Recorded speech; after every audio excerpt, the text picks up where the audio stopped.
Hindi raw bitter si dating PNP Chief Nicolas Torre III kasunod ng biglang pagkakasibak sa kanya. Ayon naman sa palasyo, may ibang posisyong inaalok kay Torre. Narito ang report ni Mon Gualvez.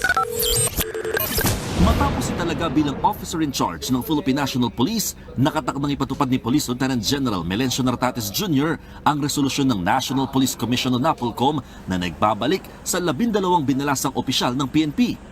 Maaalalang isa ito sa sinabi ni Interior Secretary John Vic Remulla na naging konsiderasyon ni Pangulong Bongbong Marcos kaya sinibak sa pwesto si Police General Nicolas Torre III bilang PNP Chief. Nagpatupad kasi ng reshuffle si Torre nang hindi pinapaalam sa NAPOLCOM at sa Department of Interior and Local Government. Para kay Nartates na kabilang sa mga inilipat noon ni Torre, normal lang naman ang pagpapatupad ng revamp lalo't kung may mga opisyal na magre-retiro na sa serbisyo. Pero git ng acting PNP Chief, dapat ay naaayon ito sa kagustuhan ng NAPOLCOM na siya nagsusupervise niya sa kapulisan. Alam nyo, ang NAPOLCOM, siya ang watchdog sa PNP. Siya ang repository ng ating mga policies and circulars. Pagka hindi natin sinunod, para saan pa yung batas, no?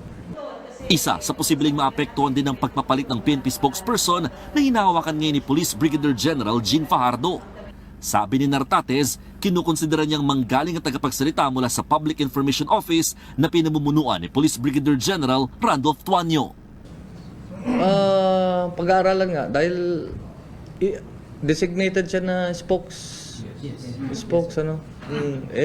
Nandito ang ating PIO, under naman yun doon dapat. Di parehas kami, yung OCPNP, Office of the Chief, merong spokesperson at merong PIO, parang iisa lang ata yun.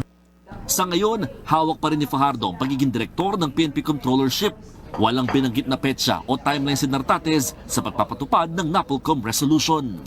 Nagbabalita mula sa frontline, Mon Gualvez, News 5.